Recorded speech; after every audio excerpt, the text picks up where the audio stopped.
All right, let's talk about the federal tax credit for solar, for going solar. There's a form that you fill out when you do your taxes, Form 5695, Residential Energy Credit. And right now, as of 2023, there's a 30% tax credit, okay? Now, this is a income tax credit, okay?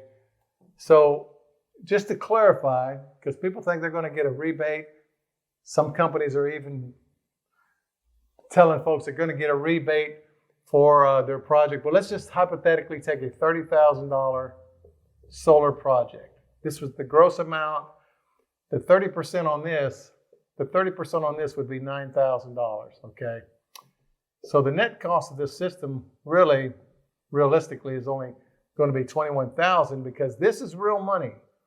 But this money is like having an IRS. It's like having an IRS account.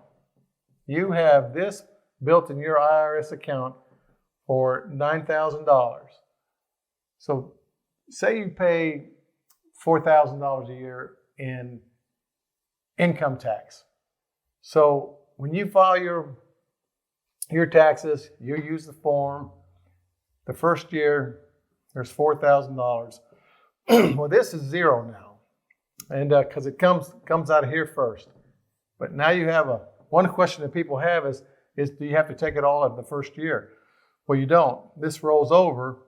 It rolls over year to year until you use it up. Okay. Now, even the W-2 employees because some think that I don't pay taxes, I get money back. Well, they're taking money out of your check all year long, so you qualify for the tax credit as well. That's when your accountant, whoever does your accounting, they can work that out for you. But the point is, this 30% is a big deal. There's no better time to go solar than right now.